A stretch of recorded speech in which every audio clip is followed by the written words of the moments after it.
Eu acho que está gravando. E Thanos vai escutar eu dizendo que eu acho que está gravando. Bom, tem uma bolinha vermelha aqui na tela. Vamos embora. Bom dia, gente. Meu Deus do céu.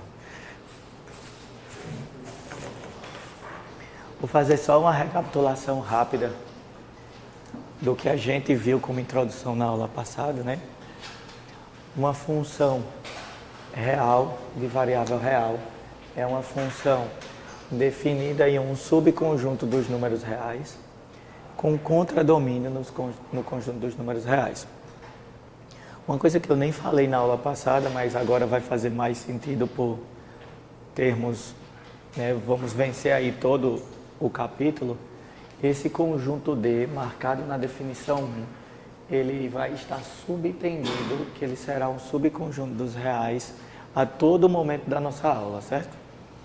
Então, a menos que se diga o contrário, toda vida que é falar num conjunto D, ele será o domínio de uma função f, que é subconjunto também dos reais. Ele é desse jeitinho aí que está na nossa definição 1.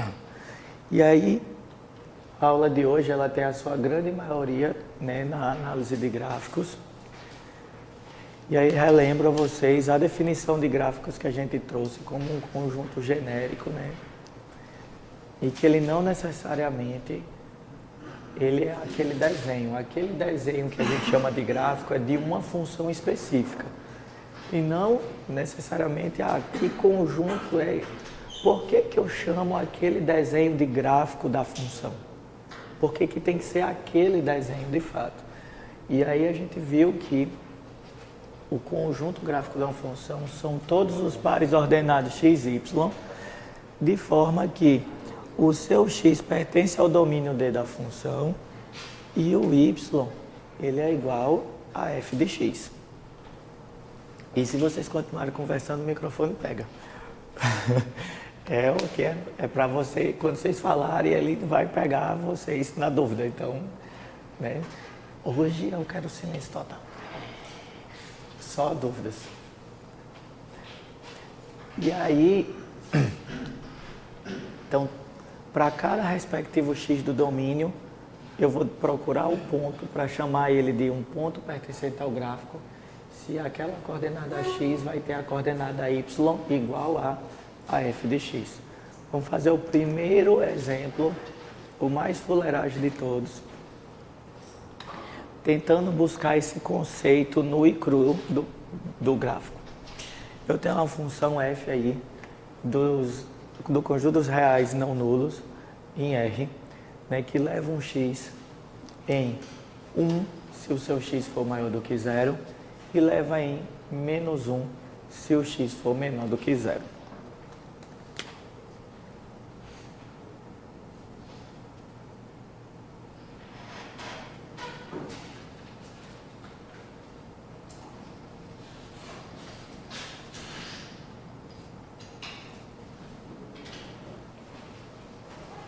Bom, vamos fazer aqui um rascunho para ver o que a gente desenha aí, dependendo da lei de formação. A primeira coisa que eu vou procurar são os meus pontos da forma x, f de x, para poder riscar aqui todos eles no meu gráfico da função, representado aí no plano cartesiano R2.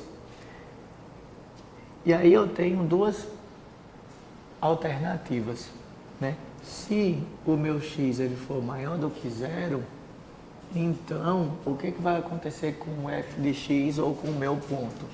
Eu vou atrás dos valores de x, né, os pontos cartesianos com a primeira coordenada x e a segunda, o meu f de x pela lei de formação da função sempre será igual a 1. Então, eu vou ter que desenhar aqui, representar todos os pontos dessa maneira. E é isso que eu vou fazer aqui agora. Vou escolher aqui uma altura para o 1, né? E aí, para todo x maior do que 0, ou seja, a direita do eixo y, eu vou ter os vários pontos. De tal maneira que, como são todos os valores de x e na mesma altura,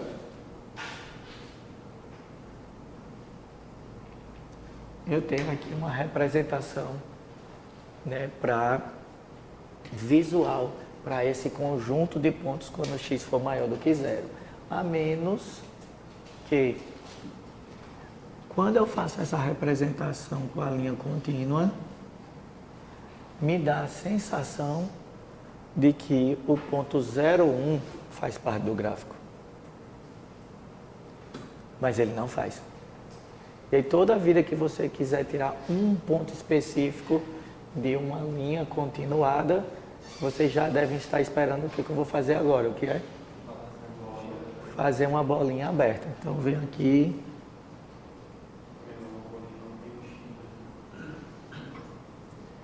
Né, a famosa bolinha aberta. Nesse ponto que não faz parte do gráfico, eu faço uma ênfase. Professor, não poderia começar um tiquinho depois não do eixo Y e dava certo? Não. Por quê? Porque entre quaisquer valores entre 0 e esse tiquinho que você escreveu, vai haver outros valores de x positivos que deveriam estar no gráfico.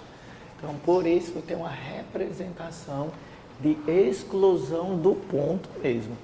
Isso me diz que é somente esse ponto 0,1 que está fora do gráfico e depois tudo está representado como algo que eu queria representar, nesse caso, como parte do meu gráfico. Na segunda parte, eu tenho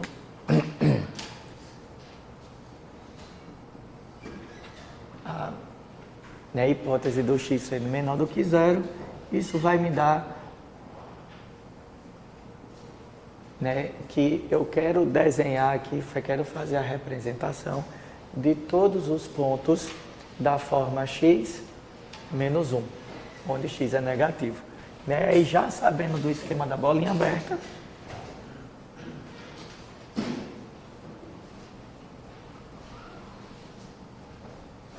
já abro aqui a bolinha que eu quero, excluir também. E aí todos os x negativos e y iguais a menos 1 eu faço aqui na representação. Note que esse desenho, ele é o gráfico da minha função f e não o gráfico, uma representação para um gráfico, o que seria o conjunto chamado de gráfico de uma função. É da minha f específica.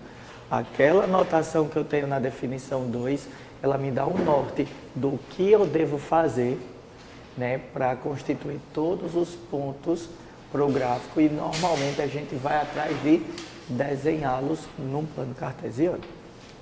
Dúvidas?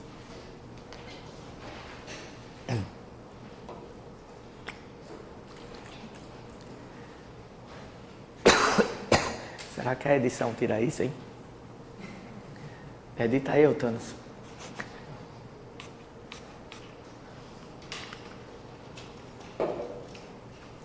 Estou me sentindo uma estrela. Gente, a partir do exemplo 4, a gente vai resolver uma cadeia de exemplos que eu vou me reaproveitar do quadro. Então, eu vou precisar apagar esse exemplo 3, porque a gente vai usar todo o quadro a todo momento e é legal que eu comece lá no início mesmo e sempre vá terminando para cada exemplo. Então, vocês, apostos, me autorizem a apagar esse quadro ou não. Tá de boa? Ah, você vai postar no YouTube, eu vou nem tirar foto. Olha aí. Que sensacional. Pronto? Posso mesmo apagar? Note que a gente fez aqui um produto bem rascunhado do exemplo, e sem uma escrita clara. E esse vai ser a tônica da aula de hoje. A gente vai ver muito mais o que vai acontecer e essas consequências em termos de escrita bonitinha, elas estão bem detalhadas nos slides, tá, gente? Esse talvez seja um dos slides que vocês não tenham falta das notas de aula. Se as notas de aula não aparecerem, basta o desenho e as coisas aqui para vocês terem uma base teórica. Vocês vão entender por quê. Bom, o exemplo 4 Ele manda eu trabalhar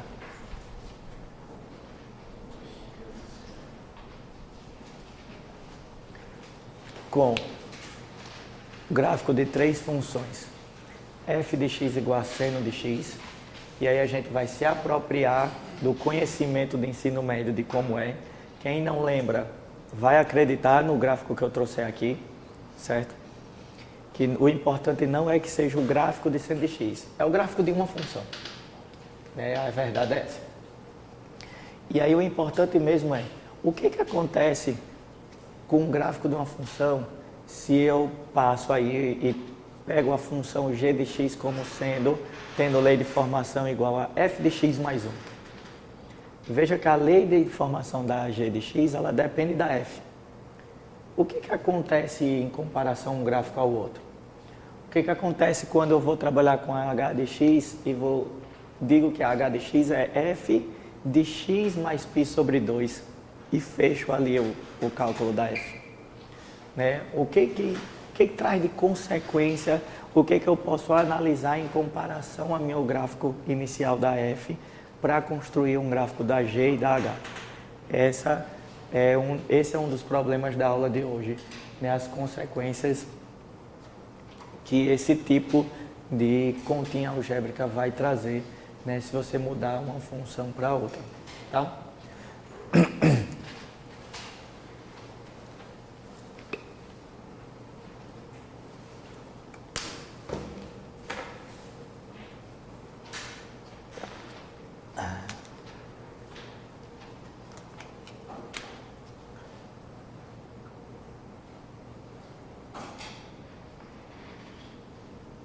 Note que toda f, g e h são funções reais, sem restrições nenhuma, e variáveis reais. Deixar subentendido já que elas são funções de R em R. Vamos lá. Primeira f de x igual a seno de x.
Bom, tem aí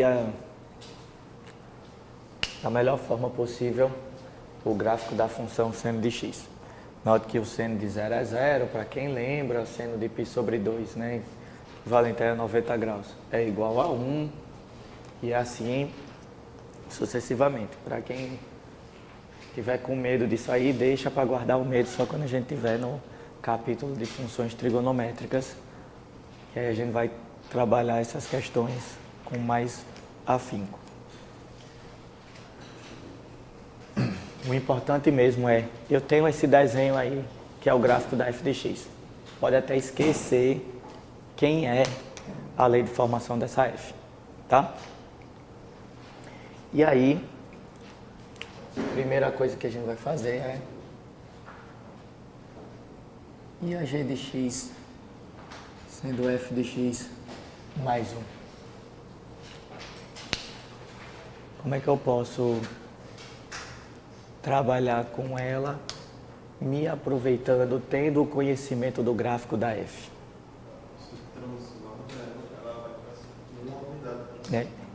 Isso vai acontecer mesmo. Mas vamos ver por que isso acontece? Se a câmera estiver na tua frente, você sentar aqui na frente.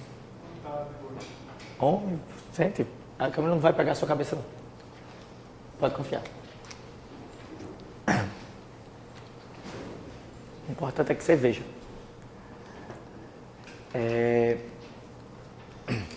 Por que acontece de fato esse movimento para cima, né? Conforme o colega de vocês, né, o Elton falou aí. Eu vou fazer o seguinte, eu vou desenhar um pontilhado desse gráfico preto para a gente comparar um com o outro, tá? Mas esse aqui vai ser mais bebeira.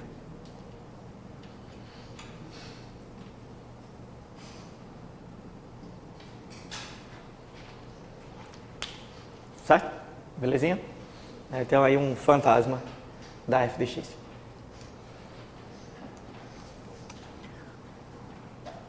Quando você vai calcular aqui a imagem do g de x, você vai atrás do quê? De cada coordenada x, você vai atrás da sua imagem g de x, que lhe dá a coordenada y do ponto, que ela é representada no plano cartesiano na altura, né? O x ele está ali na representação horizontal, o y na vertical ele diz a altura que você vai colocar aquele ponto.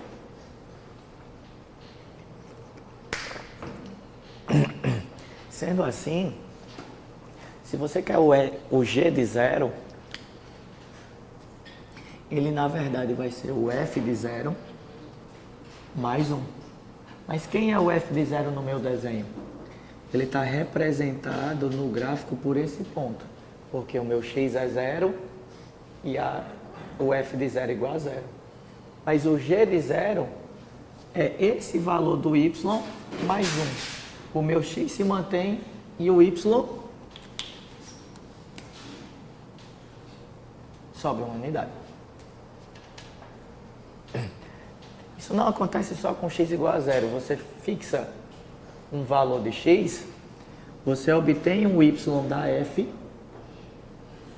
e para obter o y da g de x, você soma 1. Para um determinado x, você obtém o y da f, para obter o g, você soma 1. E aí você vai somando 1 em cada altura do seu gráfico. O que vai acontecer de fato? Para eu desenhar esse gráfico azul da minha função h, eu vou simplesmente... Peraí, esse negócio tem que vir até aqui embaixo.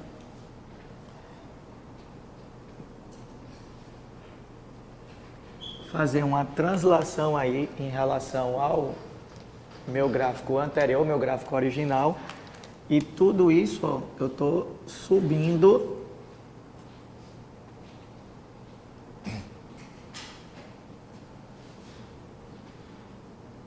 uma unidade. E essa uma unidade, ela vem de onde? Ela vem justamente porque eu estou somando mais 1 fora do meu valor de f de x. Note que dado x, eu primeiro calculo a f de x para depois somar 1. Ok? Dúvidas? Tranquilo aqui? Se esse número fosse negativo, o que ia acontecer com o meu gráfico azul em relação ao negro? Ele ia descer, né? Então, toda vida que eu somar qualquer valor, eu vou subir esse gráfico nessa quantidade, né, que eu somei. Toda vida que eu subtrair, eu vou descer o meu gráfico. Simplesmente é descer mesmo. Vou para a direita ou para a esquerda? Não. É só cima a baixo. É a consequência que eu trago quando eu somo ou subtraio algum valor fixo fora da lei da formação da minha função que eu estou adaptando para criar outra função. Certo? Fala. Esse mais um aqui, ele é o valor fixo do meu exemplo. Se fosse mais 2, ele subiria 2 unidades. Então, ele é variável. Dependendo do seu exemplo, aí você vai ver quanto é que você vai subir ou vai descer. Certo? E aí, na situação da h de x, a pergunta é a seguinte: e se eu somar um determinado valor antes de eu aplicar a função? Porque a minha h de x, ela me traz, né, a lei adaptada da f, mas sendo f de x mais π sobre 2. Note que eu pego o meu x, somo π sobre 2 e depois calculo a f. Antes eu pegava o x, calculava a f e depois somava um valor. Agora eu estou somando um valor ao x antes de aplicar a função f. Quais são as consequências disso, né, para o nosso problema?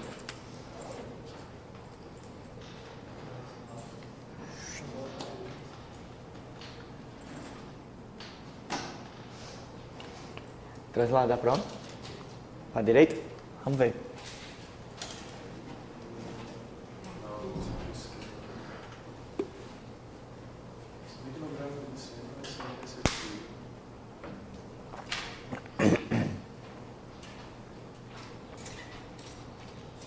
Novamente eu vou fazer aqui a basezinha do seno de x, né?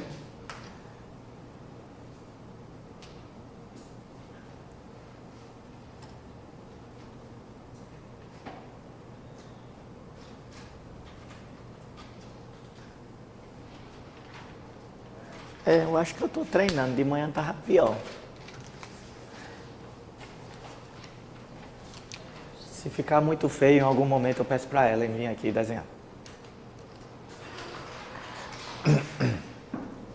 Tá registrado, viu, que você sabe desenhar agora. Vou fazer vergonha só a você hoje não. Vou fazer vergonha até a gente que não está aqui. Eu sou do mal.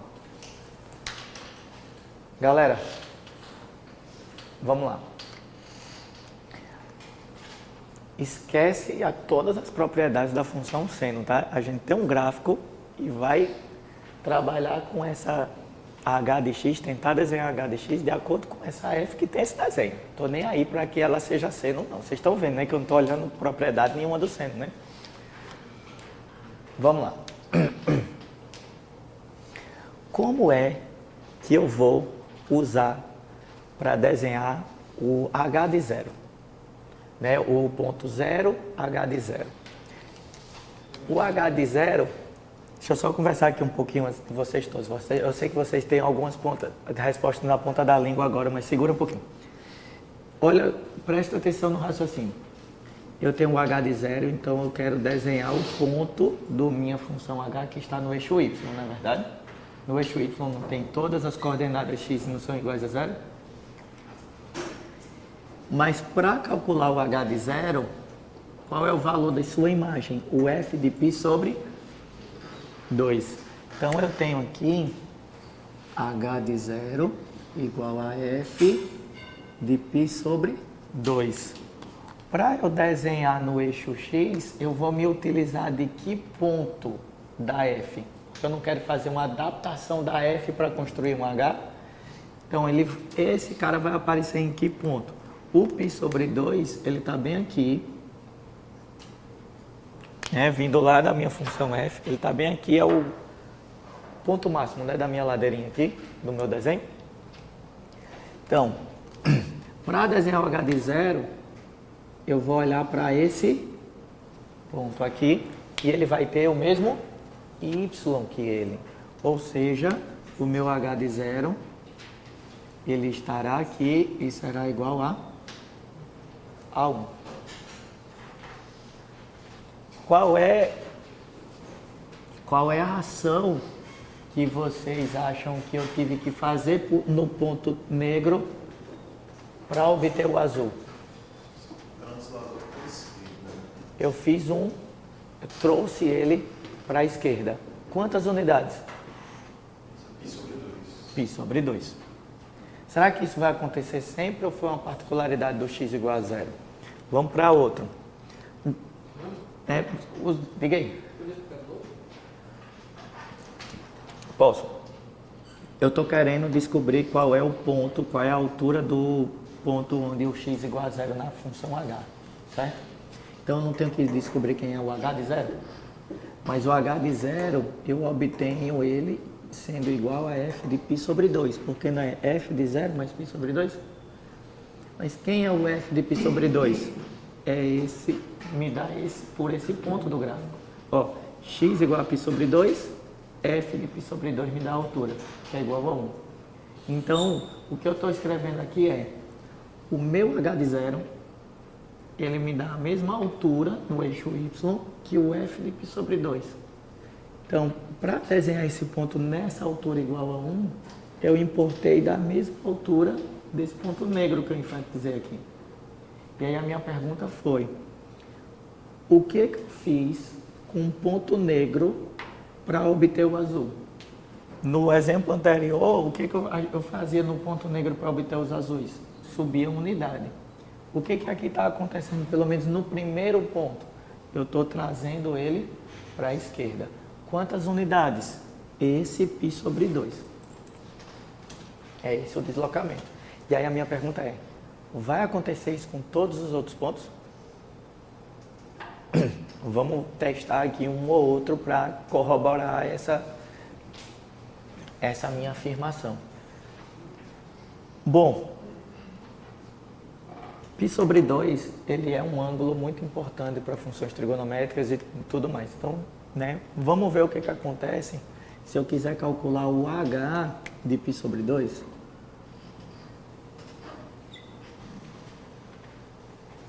Certo?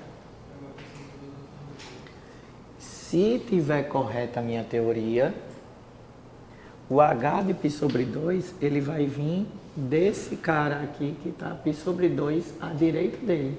Eu não estou sempre afastando para o lado esquerdo, né? Vamos ver se dá certo mesmo?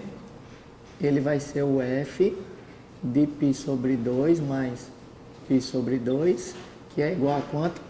F de π. E esse cara, de fato, tem coordenada π. Então, ele vai ter sempre a mesma altura, né, de alguém que está à direita dele. Pensando de mudar do preto para o azul, eu desloco o preto para a esquerda para obter o azul. Então, esse ponto aqui, π0, ele me fornece no gráfico da H o ponto π sobre 2, 0. E aí, pensando até em todos os pontos que acontecem nessa região do gráfico, eu já consigo levar esse deslocamento todo para a esquerda, né? E, consequentemente, e aí eu vou ter que ter muito cuidado,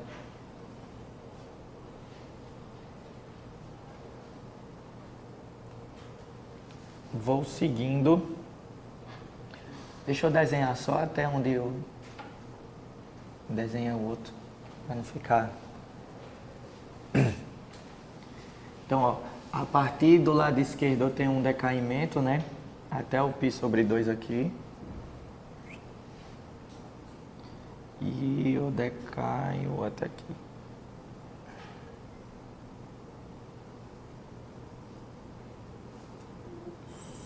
Subo. Então, o que está acontecendo? Lápis vermelho, né? Para o que está acontecendo? Todos os pontos, eles têm um deslocamento do preto para o azul, né? De π sobre 2 para a esquerda. E aí, gente, eu tenho uma coisinha para trazer para vocês, né? π sobre 2 unidades.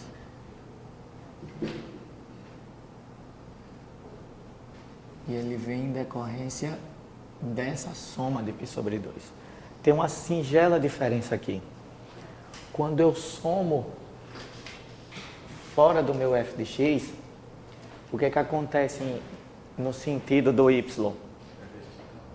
eu tenho um crescimento vertical na direção do positivo de y. Eu somo, eu aumento a minha coordenada y. Eu diminuo, eu desço na minha coordenada y. Quando eu faço isso lá no meu x, acontece um sentido contrário.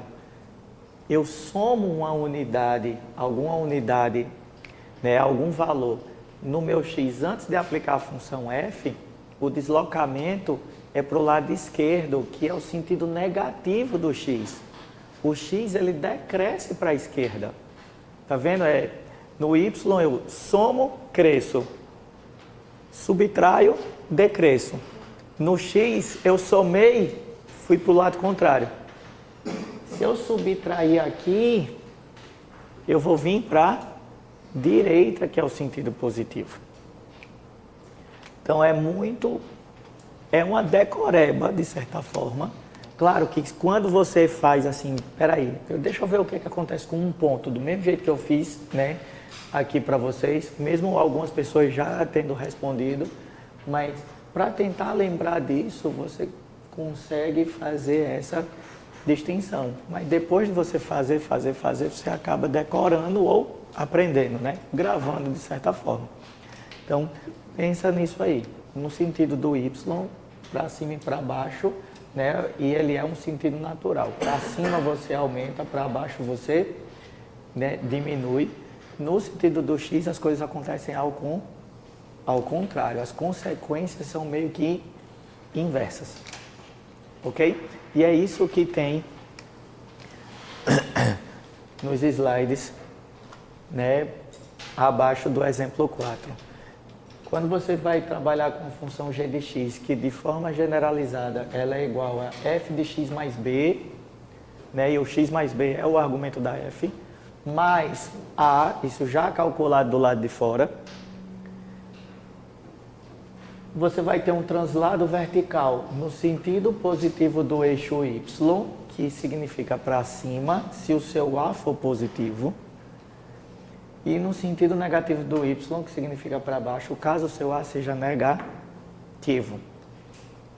O seu bzinho, que está aqui somando diretamente o x, ele vai indicar o translado horizontal, que será no sentido positivo do x, que é para a direita, caso o seu b seja negativo, e aí é o que tem as consequências contrárias, né?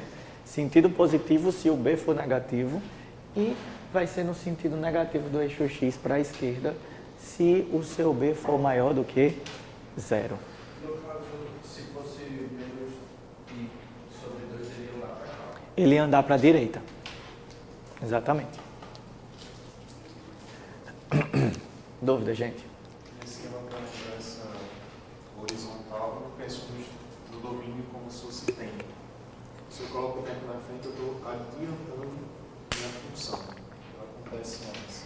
Muitas vezes essa analogia do tempo me traz certas confusões.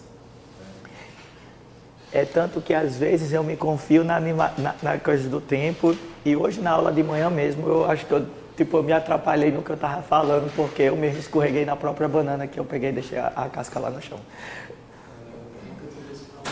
Não lembro que deveria ser. Mas tipo, para mim é meio que é quase uma armadilha, né? Às vezes eu caio nos meus próprios pensamentos quando eu coloco o tempo lá, né, nele. Bom, o exemplo 5, ele é um exemplo análogo ao esse daí da soma, sendo que a gente vai fazer analisar as consequências de multiplicações, tanto fora da lei de formação da f, quanto multiplicar já algum valor no x. E é por isso que eu disse que eu ia ficar aproveitando esse quadro o tempo todo.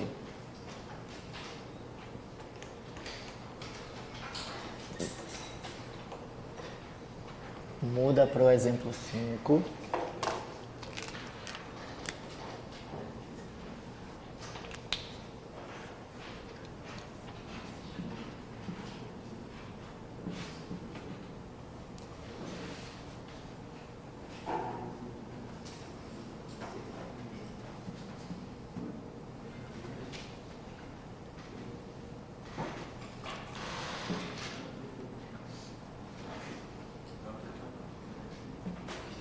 Minha g de x é igual a quanto aí, gente? f de x vezes meio.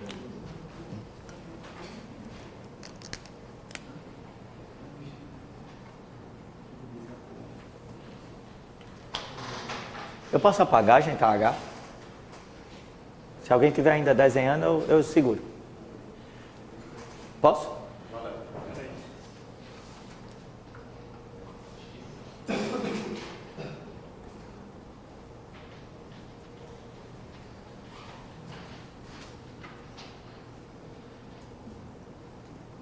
Dois x, né? Lá dentro do parênteses.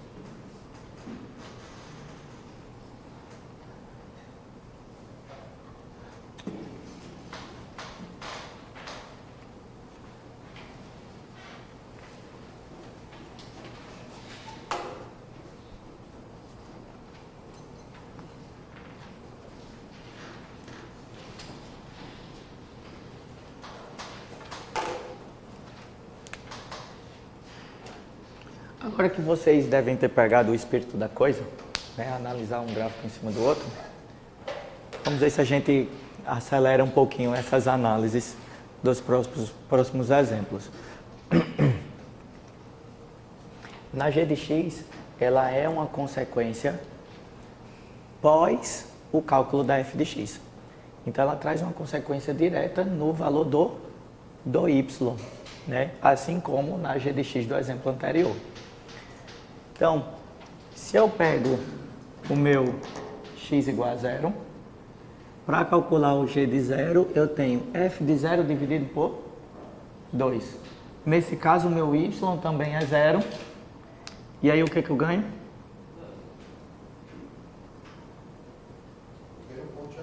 Já ganho o ponto aí no mesmo canto da minha função anterior, da minha f. Certo? Beleza.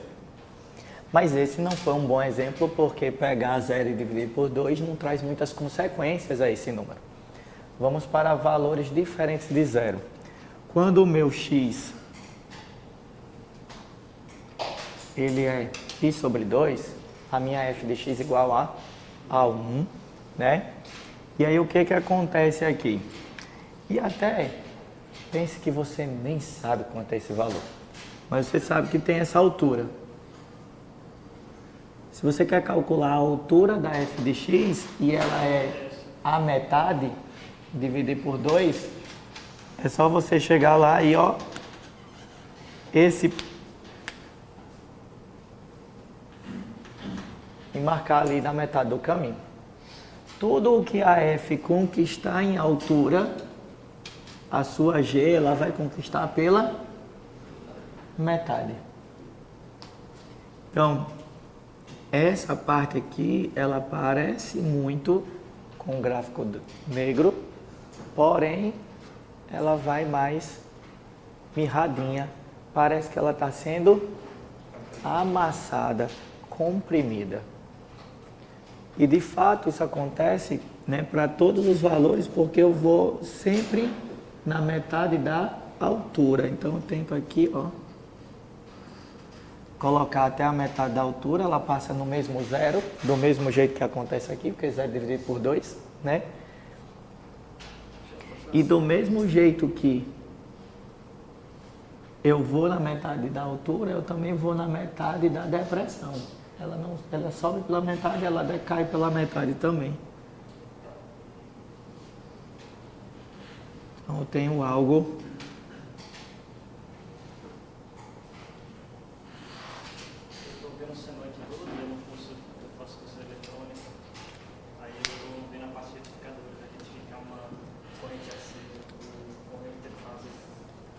usa muito, né? E ainda...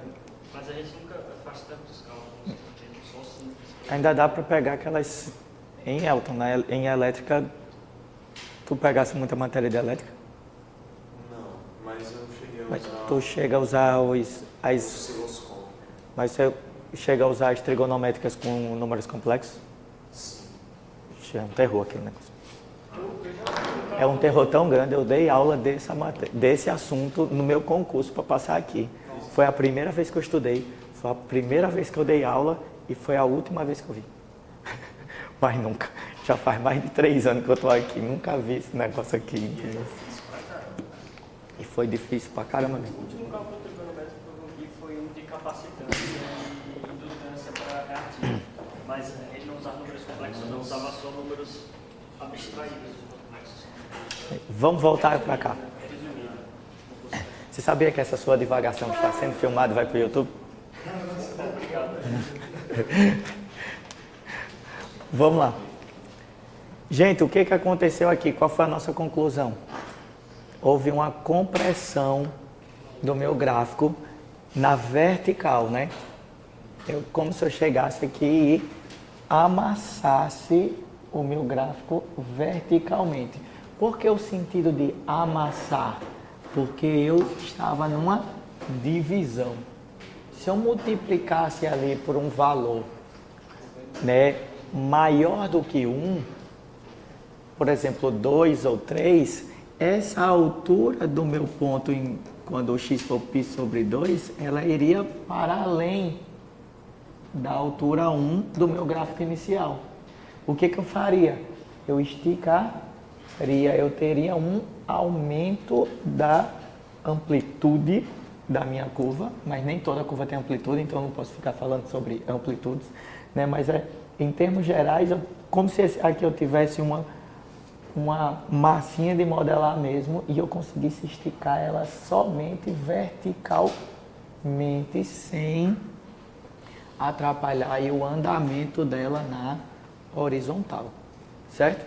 Então notem que, mais uma vez, multiplicação acima de 1, eu terei uma consequência vertical condizente com uma ideia de aumentar, né? Eu dobro, eu triplico, eu quadruplico o tamanho ali, os valores envolvidos verticalmente.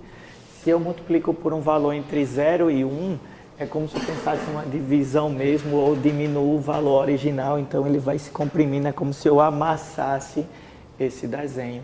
E aí faz o mesmo sentido lógico, né, de ideia como na soma. Na soma eu consigo subir, na subtração eu desço, lá no x aconteceu invertido. Aqui na multiplicação eu estico para valores maiores do que 1, eu diminuo para valores entre 0 e 1 na multiplicação, e aí a gente vai ver o que vai acontecer em outros casos. Se fosse negativo, você está me dando spoilers, ó. Spoiler alert. Quem não quiser ver o spoiler, passe aí o vídeo para algum momento depois. Você vai inverter, que aí a gente vai ver só o caso de multiplicar por um número negativo no próximo exemplo. Aqui a gente está trabalhando com consequências de multiplicação de número positivo, tá? E aí depois a gente junta o negativo com o positivo, essa consequência vai um monte de coisa. Dúvidas? Bom, lá na soma, as coisas aconteciam de maneira invertida no meu eixo x. Será que aqui na multiplicação ela também vai inverter? Ou seja, eu estou multiplicando por 2 o x, será que ao invés de esticar na horizontal, eu vou comprimir na horizontal? Né? Será que ele vou ter esse mesmo comportamento invertido, de certa forma, na h de x?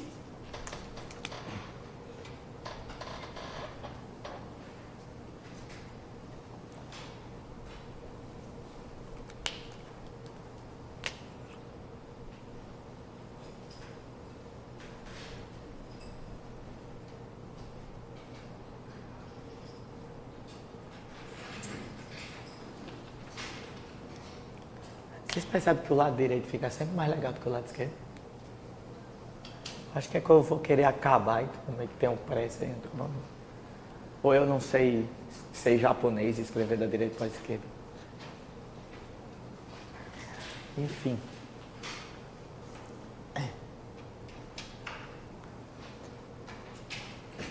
Vamos lá novamente. Agora a gente vai ter que ter um pouquinho de calma, porque sempre quando o negócio acontece antes de aplicar a função, as coisas meio que né, embalando. Mas, primeira coisa é o h de 0. O h de 0, ele vai vir de quem? Do f de 2 vezes 0, que é 0. Então, o próprio h de 0 é igual ao f de 0. Então, meu ponto central aqui está todo de boas. Ok? E não é porque eu peguei a imagem 0 e dividi por 2, porque aqui eu mantenho os mesmos zeros, né, das duas funções. Foi porque, coincidentemente, dentro do meu parêntese, quando x é 0, eu produzo o mesmo valor 0. Ok? Vamos ver agora o que aconteceria se eu quisesse calcular o h de π sobre 2. Certo? O h de π sobre 2 é, na verdade, o f de 2 vezes π sobre 2, que é o f de π. Então, eu vou importar ele de onde? Eu vou importar ele desse ponto aqui. E aí ele vai me dar que ponto? Esse camarada. Aí eu penso, opa, será que eu estou fazendo uma translação? Eu acho que não.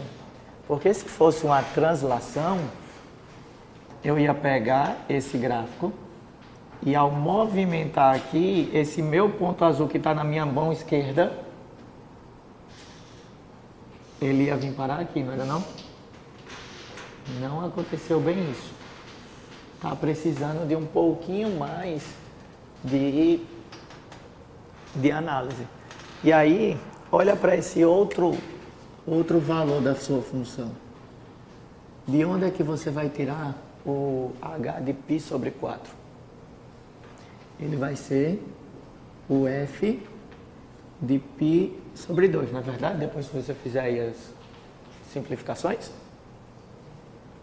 Ou seja, para π sobre 4, você vai importar que valor de f?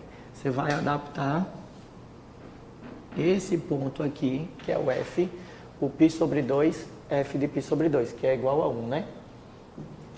Então, esse ponto negro, ele vai gerar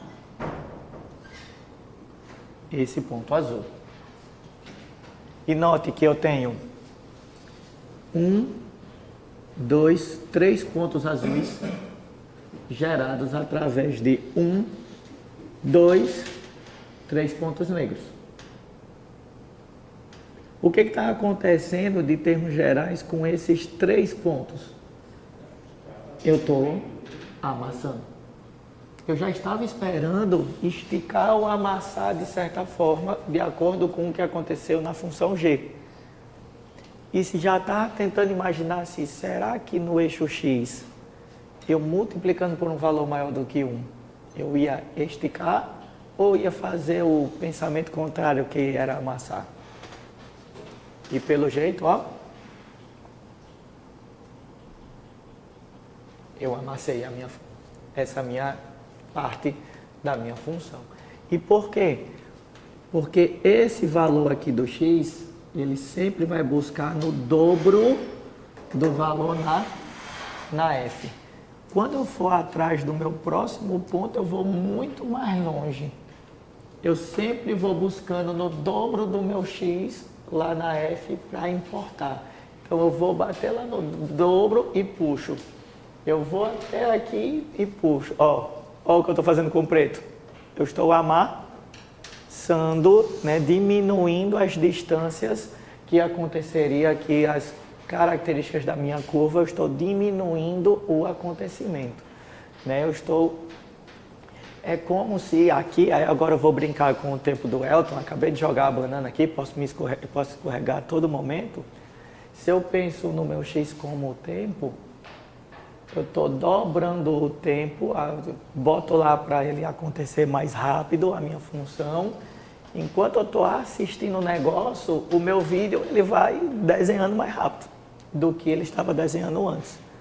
Em relação à velocidade normal, que seria a parte preta, as coisas estão acontecendo na metade do tempo. Elas demoram muito menos a acontecer no eixo X. E aí, banana, sai daí que eu fiz a analogia bem direitinho. Como se você estivesse assistindo flash forward. Como é, Júnior? É como se você estivesse assistindo flash forward. Ah, sim. O famoso FF que tem nos aparelhos DVD. É isso aí mesmo. Ou no YouTube mesmo, né? Ficar assistindo aqueles vídeos que o cara fica falando bem devagar. Vocês usam esse não. Vocês vão poder assistir minha aula em 1,5 vezes X. Diga aí. Quem acha que eu falo devagar e fica dormindo assim? Tem um monte de gente com cara de sono. Se a câmera pegasse vocês assim, vocês iam ver quanto vocês dormiam. Será que não é botar uma banana? Eu vou no seu rouquidão. Se você editar esse vídeo, vai ter. Edita aí, ô gaveta, bota uma banana no vídeo. Ai, meu Deus. E o engraçado é que eu falo isso e ele não vai entender nada. Por que você estava me chamando de gaveta? Ou ele acha que talvez... Ó, Thanos, eu estou lhe chamando de gaveta. Pronto. Hã? Ih, pode escrever. Enfim, eu não vou desenhar o resto aqui porque senão vai bagunçar as coisas todas. Mas é uma compressão na metade. Como mexe essa escala horizontal aí, ela fica bem mais doida. Dúvida, gente? Tranquilo? Vamos para a última consequência de gráficos, que é quando eu multiplico por números negativos. Tanto fora da minha lei de formação da F, quanto lá o meu x eu multiplico por negativo. Tu ia perguntar alguma coisa? Certo? Pergunta, pelo amor de Deus. Esse é o seu momento. Não, eu perguntar sobre. Um sobre 2x. Mas aí. Peraí. 1 sobre 2x, no caso, dividir, né? Aí você estica, né? Você vai, tipo, sempre tem um esticamento ou um comprimento. E aí você só tem que saber quando é que acontece uma coisa e quando é que acontece outra. E ela também vai estar listada aqui, no tudo que está acontecendo. Que nem eu listei da soma, tem a listada as consequências da multiplicação, certo? Cadê o outro?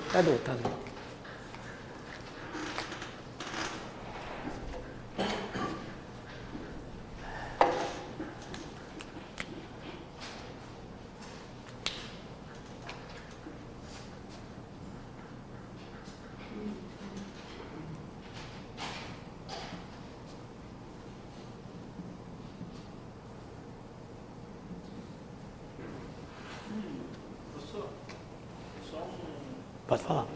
no caso desse daí, como estava antes, só que ao invés de ser dividido por 2, ou vezes 1 sobre 2, fosse vezes 2, ele só iria ser um pouco mais alto? Sim. É porque essa daí está aplicando um x diretamente, a outra é o y. Isso. Aqui, se eu multiplico por 2, eu esticaria.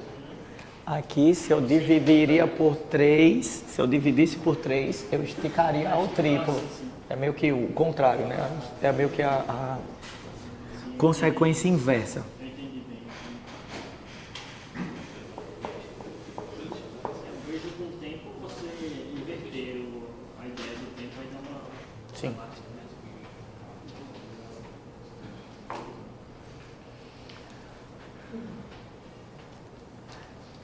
Bom, a minha função g de x agora ela é menos f de x e a minha h vai ser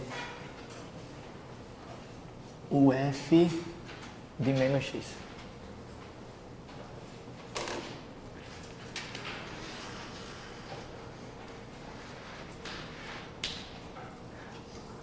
Vamos lá. Meu Deus. Dá tempo.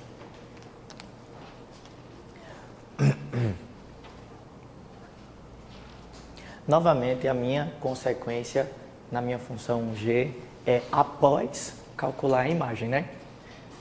E aí agora, ao invés de multiplicar por um valor positivo, eu estou multiplicando por menos 1. Eu só quero saber a consequência aqui de multiplicar por um número negativo, sem aumentar ou diminuir a amplitude. O que vai acontecer se esse número for negativo.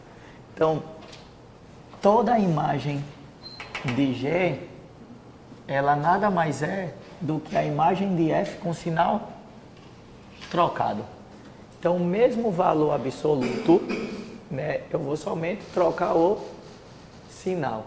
Então, se para um x igual a π sobre 2, a minha F tem imagem igual a 1, a minha G, trocando o sinal, ela vai ter a imagem igual a menos 1. Tudo que tem imagem positiva vai passar a ter a imagem negativa com o seu oposto aditivo. Só faço trocar o sinal mesmo. Então, 0 continua 0. Se na F eu tenho esse trecho do meu gráfico positivo, eu vou desenhar ele igualzinho negativo, como se fosse um espelho. É como se eu tivesse aqui um espelho no eixo X. Eu refletisse o meu gráfico de cima para baixo e, se ele está embaixo, eu reflito para cima.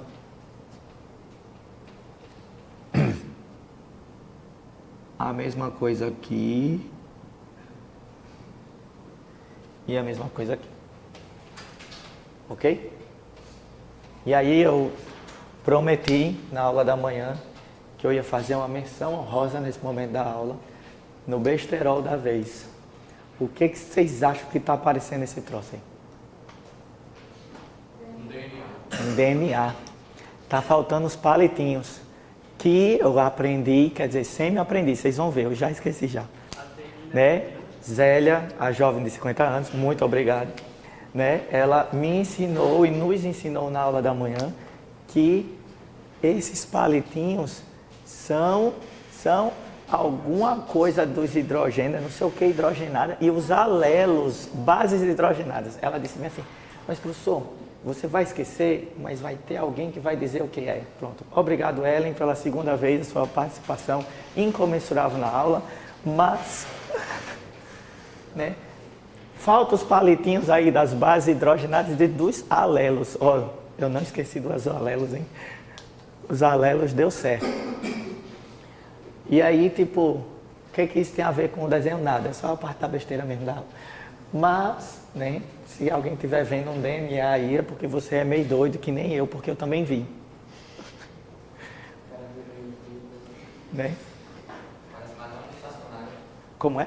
Onda estacionária. Parece o quê, macho? Onda estacionária. Ah, uma onda estacionária? Eu não fiz Enem para isso, não.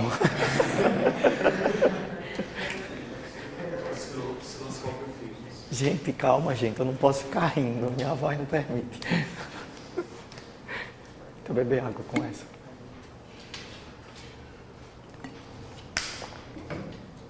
Vamos lá, gente. Vamos finalizar aqui com a H de x. H de x é igual a f de menos x.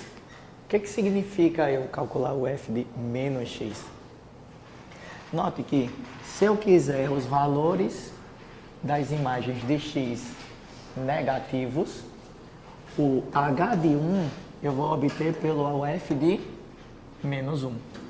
O h de 2 eu vou obter pelo f de menos 2. Então, toda a parte positiva do x positivo do gráfico de h, eu vou ter que olhar para a parte do x negativo da f.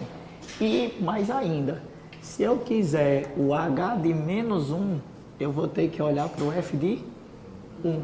Se eu quiser o h de menos 2, eu vou ter que olhar para o f de 2.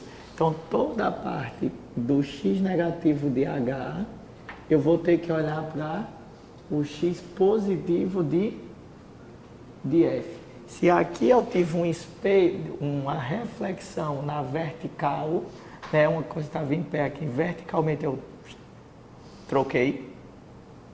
Lá no na minha H, tudo que está na direita vai para a esquerda e tudo que está na esquerda vai para a direita. Então eu tenho uma reflexão né, horizontal, e essa reflexão é em que eixo? No eixo Y. Da mesma forma que lá no G de X, a minha reflexão foi no eixo X.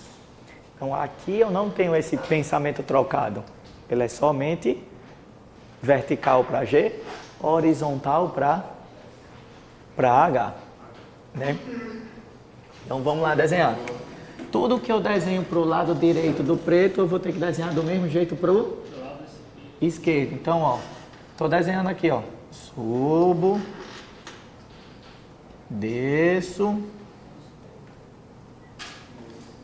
e desço, né? Agora, tudo que eu desenhar para o lado direito é porque eu estou enxergando as coisas do lado de esquerdo do gráfico negro da F. Então, ó, eu vou descendo, né? Desço, subo.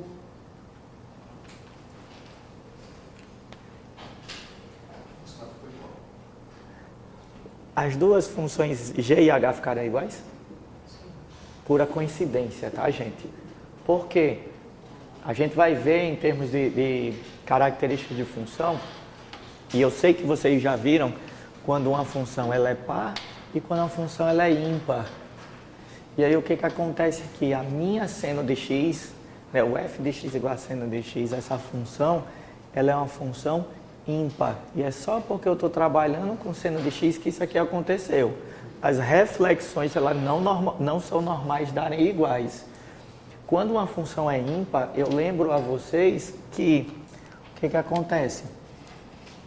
F de menos x é igual a menos f de x para todo x. Certo? Isso aqui é uma característica da função ímpar. Quando você tem essa igualdade, você chama ela de ímpar. E aí você viu que essa igualdade é válida pelo gráfico das funções que são iguais. Para cada x, ela tem o mesmo y nos dois azuis, não é verdade? Isso porque você acabou de ver, né, a comparação do gráfico.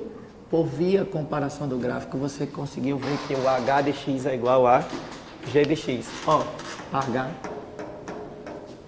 g. Então, pelo gráfico, você comprova essa característica e você chama a função de ímpar. E, de fato, seno de x, né, a expressão seno de x lhe dá uma função ímpar.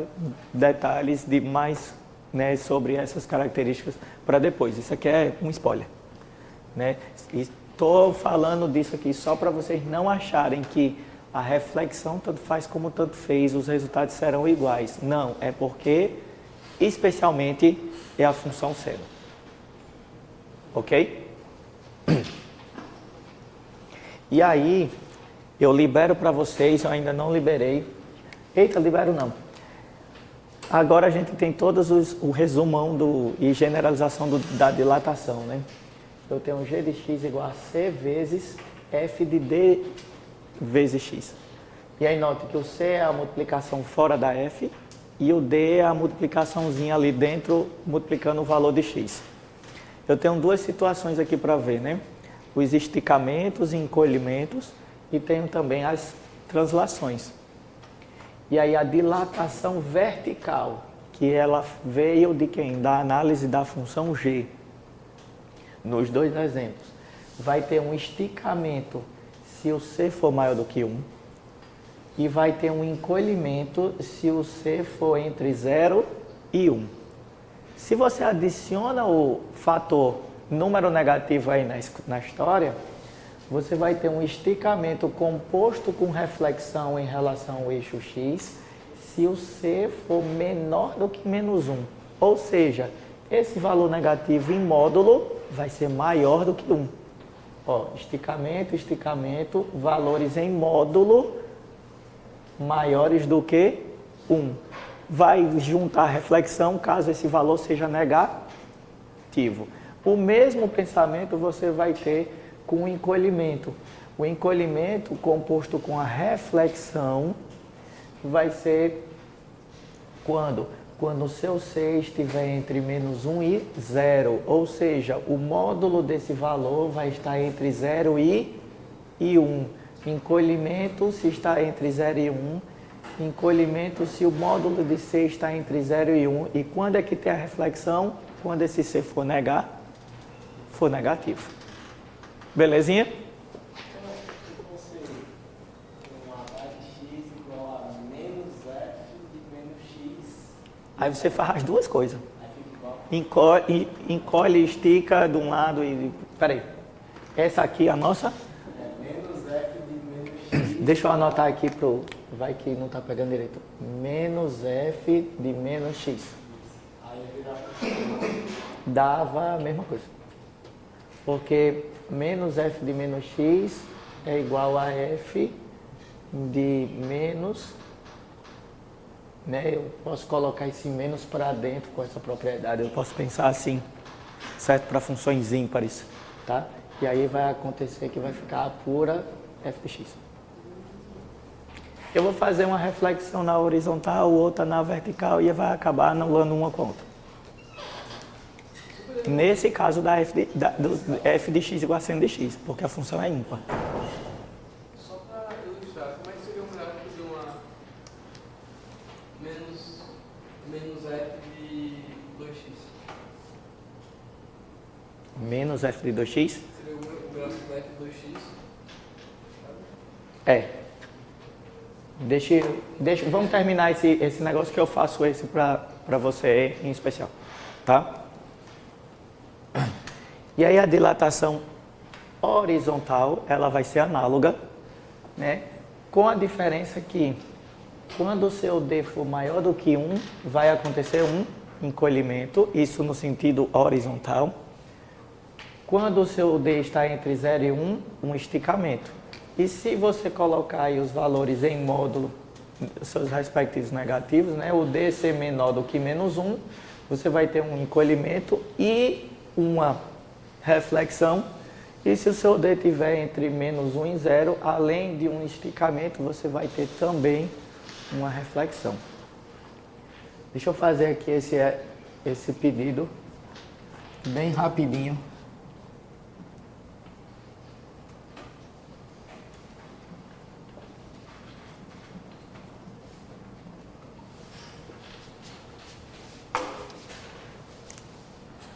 G de x igual a quanto? Menos f de 2x.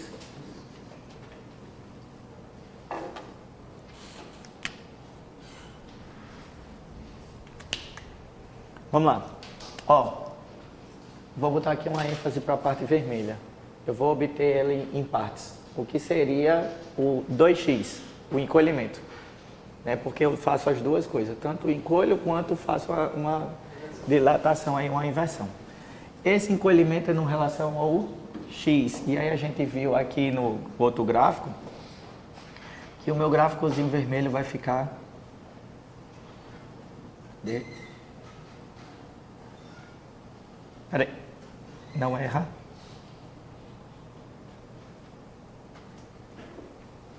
Mais apertadinho. Né? Tipo, eu peguei essa região aqui e amassei. Certo? Poderia chegar aqui e fazer isso e fazer isso. Tá? Essa é só a parte do 2x. O que acontece quando eu vou agora na minha G de x, que é o meu gráfico azul, que é o final?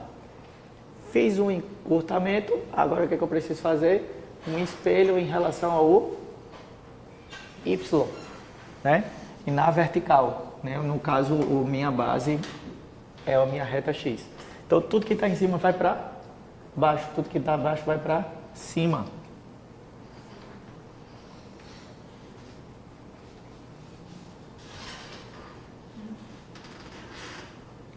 O gráfico azul é a sua resposta final.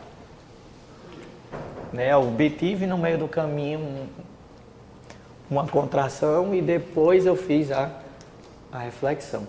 Esse tipo de exercício, né, seria muito mais legal se vocês pudessem ficar brincando, né, com gráficos e tudo mais. Aqui a gente desenha, eu gosto muito de desenhar porque você meio que coloca à prova todo o seu entendimento meio que desenhando, mas também tem a contrapartida de que de você usar um recurso computacional, um plotar gráfico, deixa eu ver aqui o que acontece, não sei o que mais lá. E aí onde é que vocês vão fazer isso?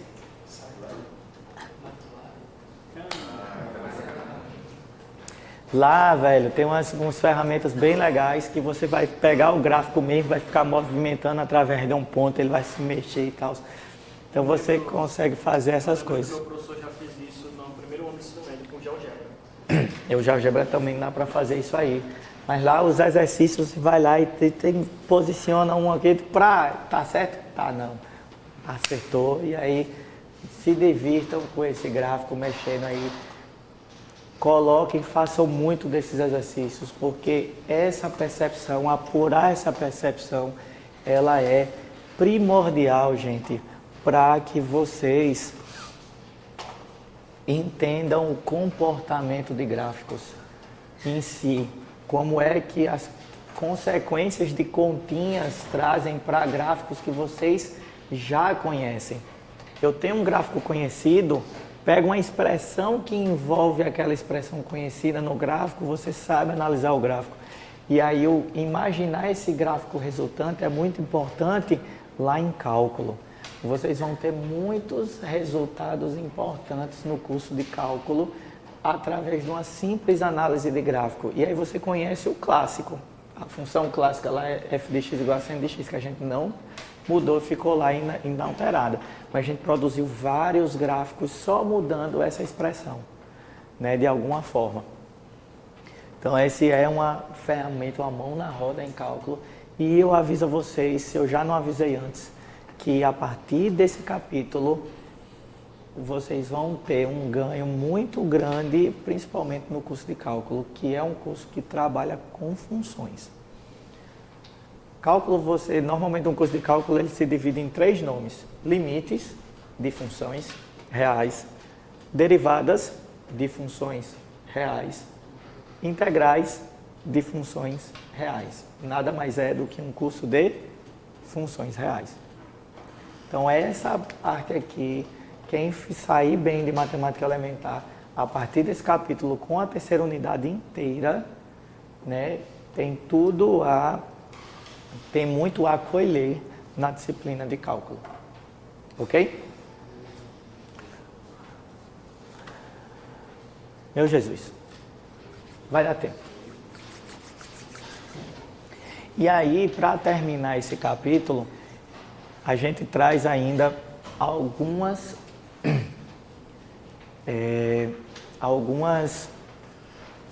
definições, alguns conceitos que a gente define para funções reais. Lá em cálculo, eu não vou repetir de novo, vocês vão revisitar esses conceitos todos. E é interessante que vocês tenham uma noção do que sejam isso. A primeira coisa é o seguinte: eu digo que uma função f, ela é na definição 7, tá? Quem estiver só assistindo o vídeo, passa o slide aí, boy, definição 7, muito obrigado. No item I, eu tenho que a função ela é monótona, estritamente crescente, se para todos x1 e x2 pertencentes ao domínio da função, tais que x1 menor do que x2, então f de x1 é menor do que f de x2. Em termos bem imaginativos, o que eu estou analisando aqui? À medida que o meu x1 ele vai crescendo em direção ao x2, porque são todos os pares x1 e x2, então eu vou crescendo, o meu x2 sempre é maior do que o x1, certo? O que acontece com a imagem da minha função? À medida que o meu x vai crescendo, o que acontece com as minhas imagens? O f de x1 sendo menor do que f de x2, a imagem também vai crescendo. E aí por isso que eu digo que a minha função ela é crescente. Porque eu estou analisando o que está acontecendo com a imagem da função e não com os valores do meu domínio. Ok? Passa para o ponto 2. Eu digo que ela é monótona, não decrescente. O que a minha função não pode fazer? Ela não pode decrescer. Quem não decresce, quem não diminui, ela só pode sobrar o que para ela? Ou ela cresce, ou ela fica assim, mantém, né? E é exatamente o que tem aqui que eu vou verificar. Se o x1 é menor do que o x2, então f de x1 menor ou igual a f de x2. À medida que o meu x vai crescendo, o que vai acontecer com a minha imagem? A minha imagem, ela ou cresce ou se mantém estável. Decrescer, jamais. Qual é a característica que pode ser uma pegadinha do item 1 e para o item 2 e para os demais itens? A consequência de crescente ser uma coisa um menor do que o outro, né, em sequência. Não decrescente ser algo que seja menor ou igual, ela só é válida para as imagens. Eu analiso essa consequência em uma situação prévia fixa. Que situação prévia fixa é essa? O meu x1 ser menor do que x2. Note que o meu x1 ser menor do que x2 não muda em nenhuma das condições. Quem é que vai mudar são as inequações lá envolvendo as minhas imagens. Isso é muito importante e eu cometi esse erro direto. Também. Vivia trocando as bolas e vejo um monte de aluno trocando as bolas e sempre aviso. E eu acho que meus professores também sempre avisavam. Né? Isso é decorrência da gente meio que não estudar as definições direito. Isso aqui o caba decora mesmo. A vida é essa. Tem que decorar certas coisas. Né? Bom, itens 3 e 4, eles são os equivalentes para decrescente, né, do 1 e do 2. Mudo a situação inicial? Não. Eu sempre tenho a análise da imagem da função quando o x1 é menor do que o x2. Quando o meu x1 vai aumentando gradativamente. O que minha imagem acontece quando eu chamo? O que acontece com minha imagem quando eu chamo a minha função de monótona estritamente decrescente? Agora o meu f de x1 é maior do que o f de x2. Eu tinha uma altura maior e ela vai passando a ser menor. Mesmo com o meu x aumentando. Vou ficar repetindo isso para ver se vocês têm pesadelo com isso. Meu x sempre vai aumentando e você só analisa o quê? A altura. Se a altura vai aumentando, se não aumenta, se mantém constante e assim vai. Ok? E aí, para finalizar, eu chamo f de monótona não decrescente se à medida que o meu x cresce, ou seja, o meu x1 é menor do que o x2 para todo par x1 e x2, tá? Isso implica em f de x1 maior ou igual do que f de x2. Ou vai decrescer à medida que eu vou aumentando o meu x, ou ele vai se manter estável. F de x2 maior do que f de x1 não vai existir. Dúvidas com essas definições? Daqui a pouco a gente vai brincar aqui com um exemplo visual, né, que acho que eu vou ter que até que desenhar aqui por causa da câmera, mas a gente vai trabalhar com essas definições e com as próximas definições também. De maneira, nas mesmas condições da definição 7, eu trago que o f de x ele é igual a k para todo R. Esse k é fixo, ele não depende se ele for igual a k, não dependendo do x, eu chamo que essa função f ela é constante. É igual a f de x igual a 1, f de x igual a 2, essas são funções constantes. Para qualquer x, eu vou sempre ter um valor de imagem fixo. Mas todas essas definições, elas são muito mais utilizadas quando a gente restringe essas situações não ao domínio todo da função, e sim a intervalos do meu domínio. E quando eu falo intervalo, é o intervalo de 0 a 1, que são todos os números entre 0 a 1 e essas coisas todas, essa ideia mesmo de intervalo que vocês têm de números reais. Por quê? Porque é muito difícil, gente, que uma função toda, ela seja toda crescente, que uma função toda, ela seja toda decrescente, ou constante, ou, enfim, todas essas outras classificações. Mas tem muitas horas que eu consigo analisar parte da função como crescente. Olha para a minha h de x aqui. Não, vou lá para f de x que está mais limpo o desenho. A minha função f de x igual a seno de x, ela tem um gráfico que me indica partes onde ela é decrescente e partes onde ela é crescente. Eu começo o meu gráfico aqui no meu desenho com minha altura decaindo, ó. À medida que o meu x vai aumentando da esquerda para a direita, a altura da minha imagem vai decaindo. Isso quer dizer que a minha função ela é decrescente? Não, mas essa primeira região aqui, sim. Então, no intervalo de menos π sobre 2, que é o valor que ela começa aqui a decrescer, até menos 3π sobre 2, desculpa, até menos π sobre 2, eu tenho uma região ali da minha função que ela é decrescente. Eu digo que ela é decrescente naquele intervalo. Da mesma forma que de menos π sobre 2 até π sobre 2, essa função ela é crescente. Né, ó, a partir do menos π sobre 2, ó, não estou subindo? Π subindo? E paro aonde? Lá no topo dessa curva. Que ela vai passar a decrescer e aí eu tenho um intervalo novo de decrescimento. Né? E são distintos. Esse é um intervalo de decrescimento, esse aqui é o outro intervalo de decrescimento. Poder dizer sobre crescimento e decrescimento de uma função em determinados intervalos faz com que você consiga dizer alguma coisa sobre ela. Porque, ó, a pergunta é a seguinte: a função f de x igual a seno de x, a função real, com essa lei de formação, ela é crescente ou decrescente? Ela não é nada. Ela nem é um nem é outro.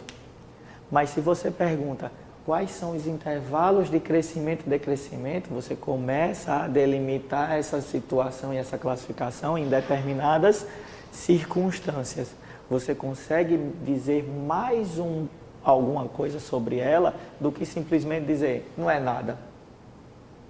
Não é nada a resposta que não flui nem contribui para nada.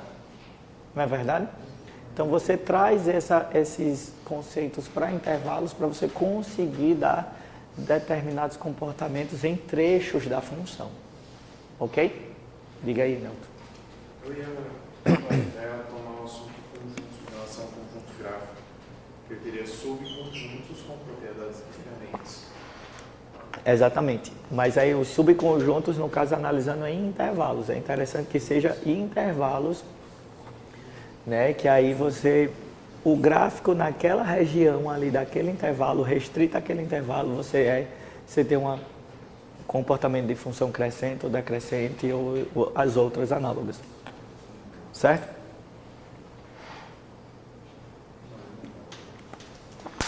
Dúvida, gente? Beleza? Para ir para o exemplo visual lá, eu ainda tenho outras definições.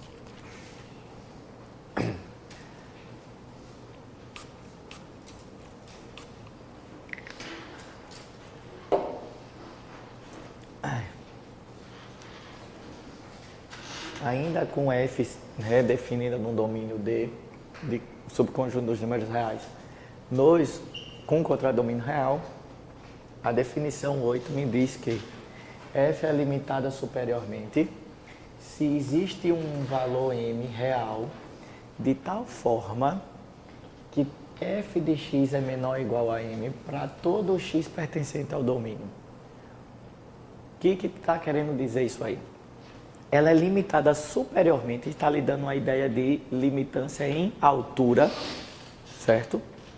Ou seja, em cima lá em comparação dos valores de y mesmo, de tal forma que todo f de x que você calcular, ele nunca será maior do que esse valor m. Ou seja, é como se você tivesse um teto. Não passa, essa função não passa desse valor. Eu tenho essa característica para nossa função batida aqui, seno de x. Me dá um valor que a função seno de x nunca ultrapassa com sua imagem. 1. Vocês me dão outro valor? Tem um inferior. Não, eu quero o máximo, superior. Se ele nunca ultrapassa 1, consequentemente ele nunca vai ultrapassar quanto? Nenhum número maior do que 1. Nenhum número maior do que 1. Eu poderia dizer que ela é limitada superiormente por 1, superiormente por 2, por 3. Amigo, se eu não bato a cabeça nesse teto, eu não vou bater a cabeça no teto do próximo andar. Sacaram o esquema? Esse M, eles são muitos valores. E não necessariamente vai ter algum f de x que seja igual a m. Porque para que eu chame de limitada superiormente, basta ser menor ou igual. Eu estou dizendo que vai ter que ter algum valor que seja igual? Não. Por isso que o m igual a 2 serve. Ninguém chega a ser igual a 2. Lá no seno de x só chega a ser igual a 1. E aí essa é a sutileza da diferença entre o item 1 e o item 2. Porque no item... Não, o item 3. Depois eu volto no item 2. No item 3, eu digo que um x0 pertencente ao domínio da minha função é um ponto de máximo absoluto se o f de x0 é maior ou igual a f de x para todo o x no domínio. É como se eu tivesse um valor de máximo atingido na imagem de tal maneira que todos os outros valores da imagem são, no máximo, iguais a ele. É como se eu pedisse o 1 como limitante superior e esse cara, ele também conseguisse ser a imagem de algum x0 pela f. Nesse caso, quem seria um ponto de máximo absoluto para a minha função f de x igual a seno de x? O meu π sobre 2 serviria como isso, né? Porque o seno de π sobre 2 é igual a 1, que também é um limitante superior para a minha função.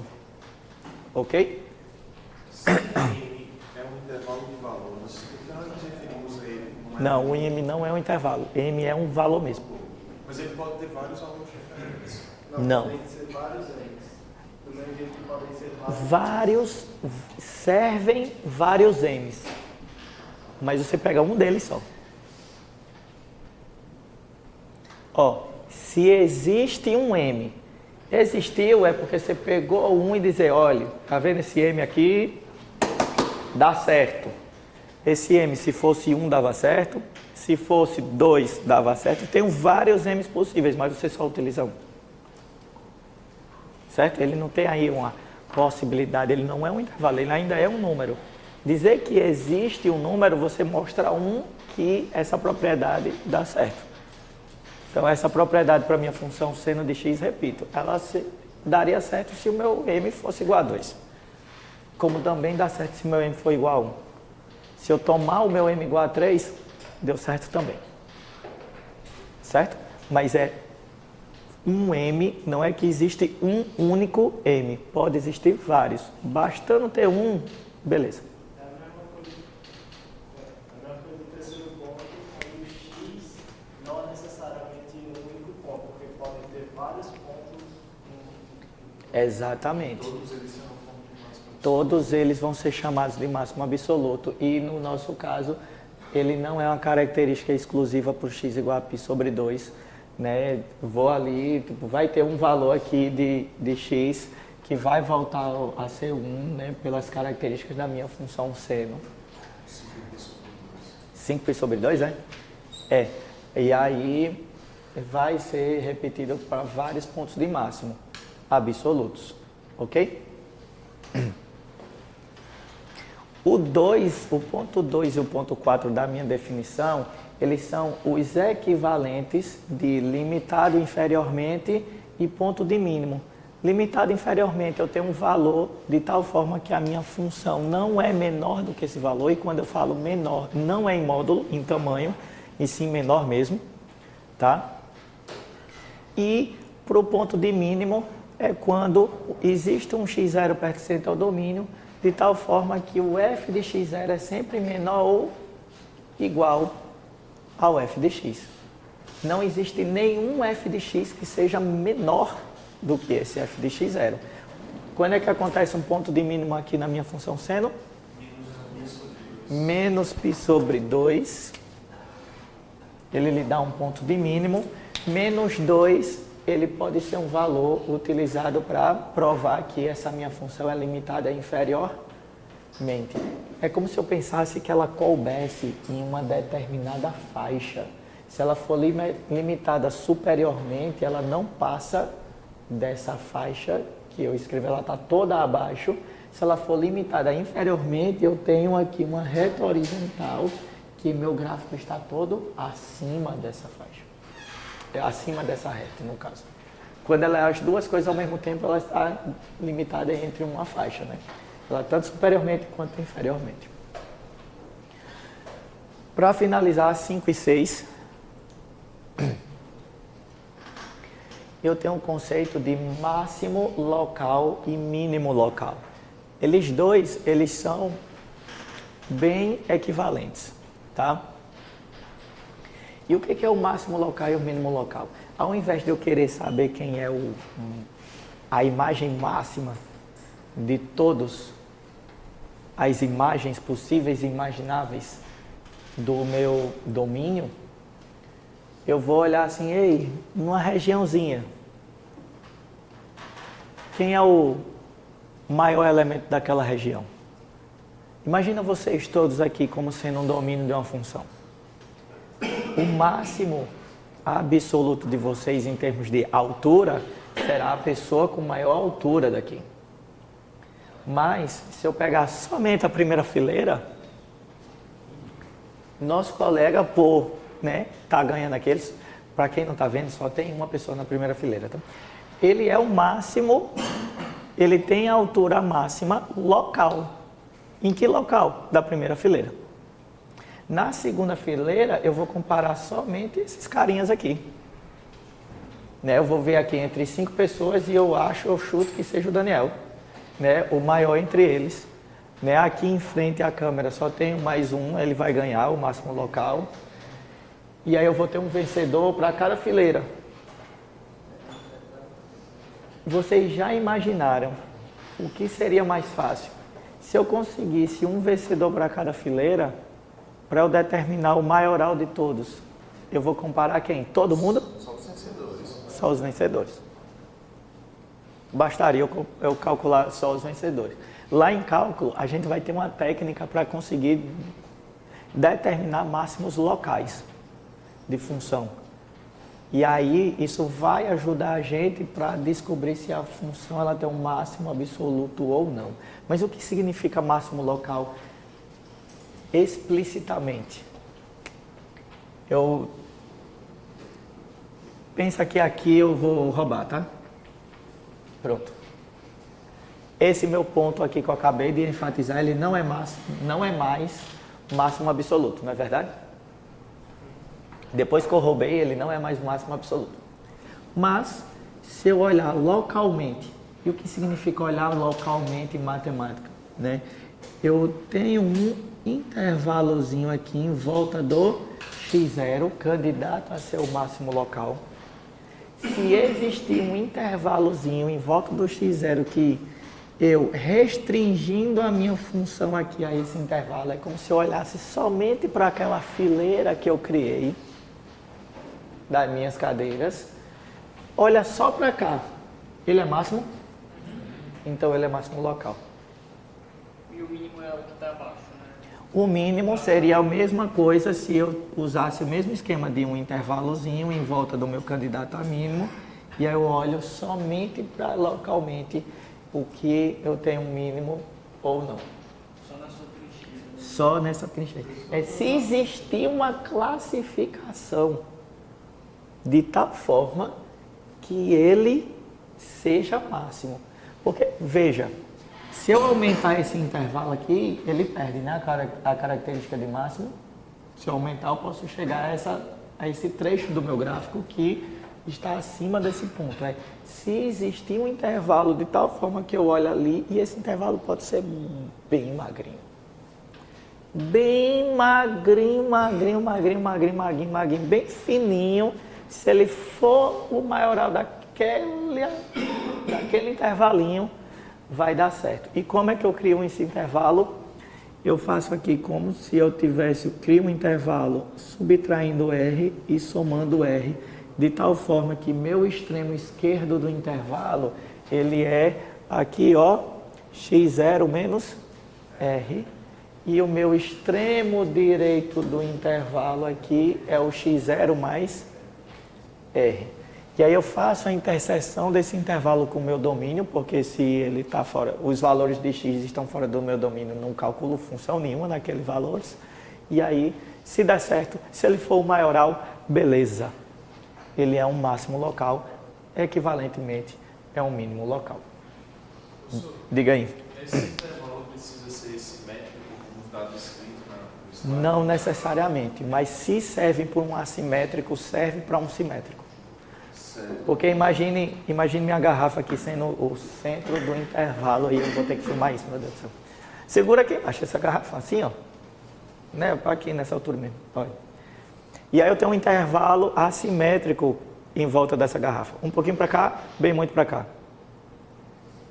Se valer para esse intervalo, vale para esse. Se o x que está aqui saindo da função na posição da minha garrafa estava ganhando de todo mundo aqui, se eu diminuo esse intervalo para que ele fique simétrico, ele vai ganhar de todo jeito. Então, por isso que eu facilito com essa simetria. Certo? Outro ponto é, desde que a função não seja constante, eu posso afirmar que qualquer intervalo vai ter um máximo e mínimo local?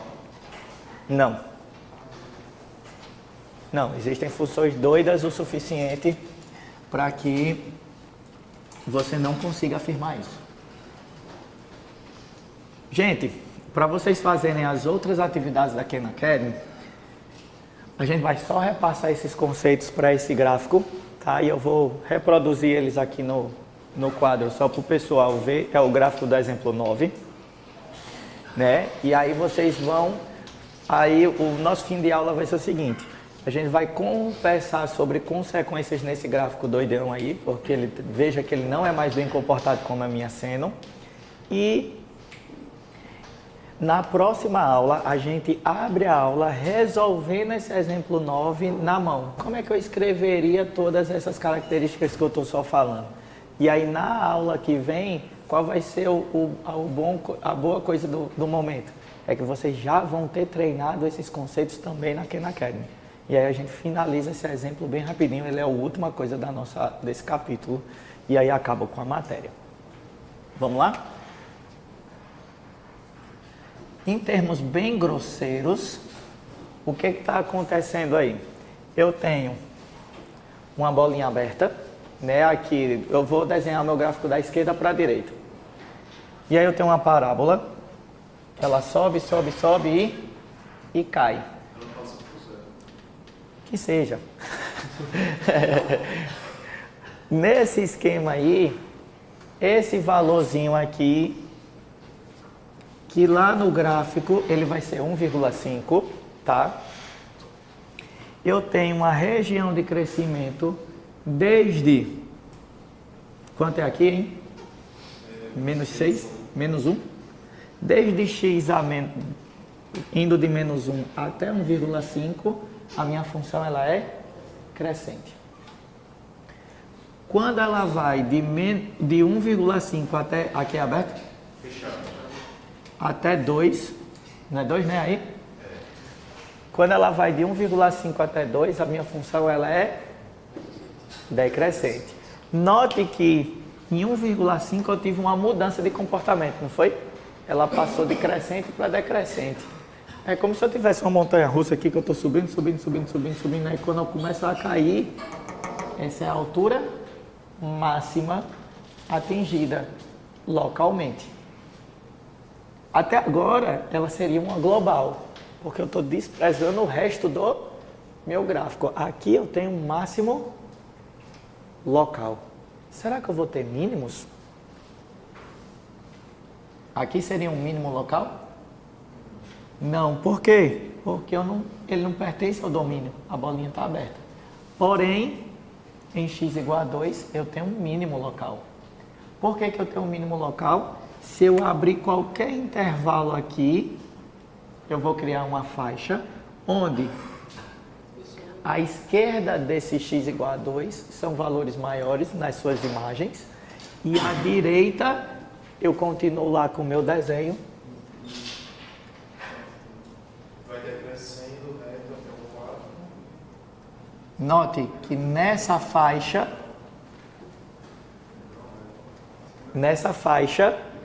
o meu x igual a 2 é o menor dos valores.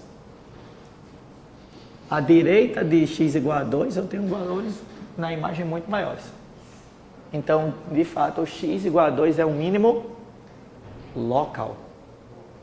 Vai ser absoluto? Não, tem várias imagens aqui menores do que ela. Né? A partir de x igual a 2, eu tenho a minha função decrescente até... Fecho esse intervalo até onde? 4. É 4, é? A partir do 4 cresce. A partir do 4 ela cresce. Até a imagem 2 e a domínio 5. E depois ela fica constante. Note que de 4 a 5 ela é crescente. E esse intervalo de crescimento não tem nada a ver com esse primeiro intervalo de crescimento. Ele não é junto, eles são coisas separadas. Cresce nesse intervalo e cresce nesse intervalo. Não cresce nos dois pegados. Certo? São coisas distintas mesmo. Cresce daqui até aqui. Depois ele decresce.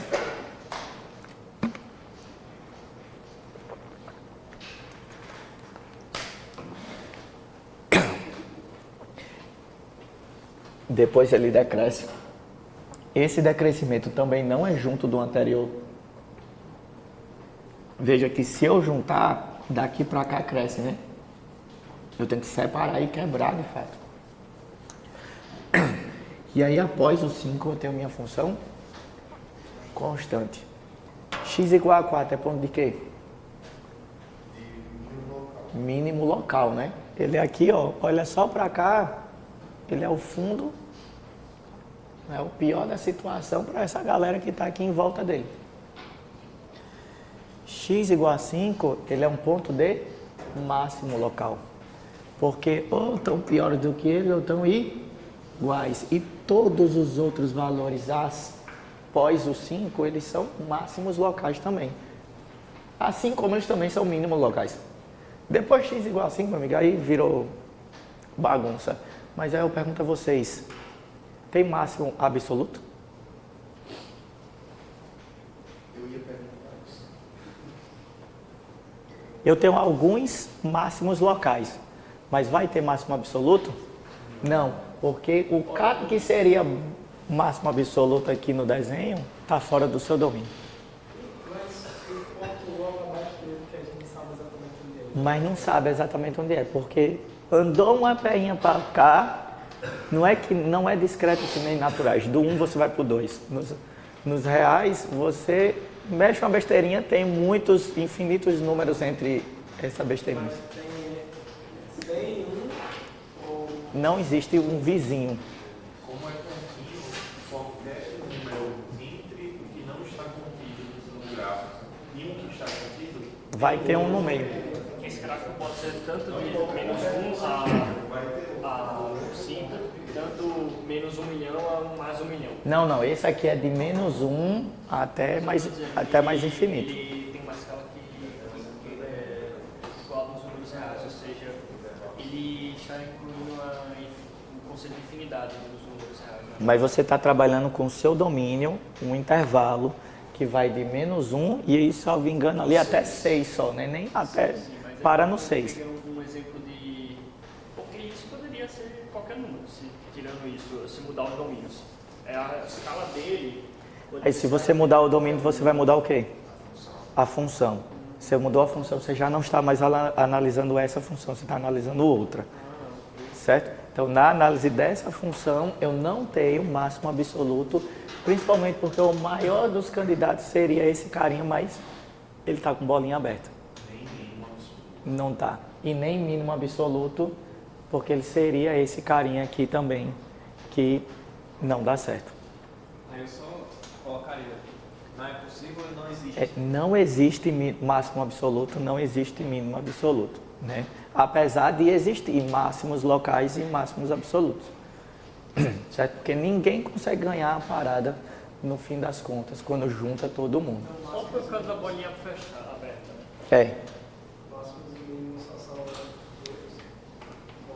Não, pode ser qualquer número real. Ele tem que participar do gráfico. Ele tem que estar lá no domínio. E note que, ó, esse cara não participa do gráfico porque quando o x igual a 2, a imagem dele está aqui embaixo. Né? Essa aqui é pro mesmo, seria o x igual a 2, sendo que aqui, ó, o problema é que ele participa desse pedacinho de parábola e não desse pedacinho de reta. Se a bolinha principal fosse preenchida, no caso, Aí ele seria o máximo absoluto. E a de baixo não seria. E seria local também. Exatamente. Beleza, gente? Como eu falei para vocês, na próxima aula a gente escreve essas soluções, né? E como é que eu escreveria? Não sei o que mais. A gente vai fazer e fazer a redação. Não, mas é só elencar mesmo as situações, né? Todas as situações possíveis, mas vocês já têm habilitado para vocês mais 3 atividades da Khan Academy, que eu não fiz isso de manhã porque eu estava meio mal, mas eu vou passar a vocês, são 5 no total, hein? Para segunda-feira. Uma semaninha para fazer, né? Pode entrar, meu editor oficial. Esse é o nosso É? Thanos, eles estão perguntando se você é você. Mas é dessa realidade. Eles estão perguntando se você é dessa realidade. Eu acho que é, né? Ele está aparecendo aí. Não sei. Que é isso, rapaz? Aparece aí. Glória a Deus. Pode ligar.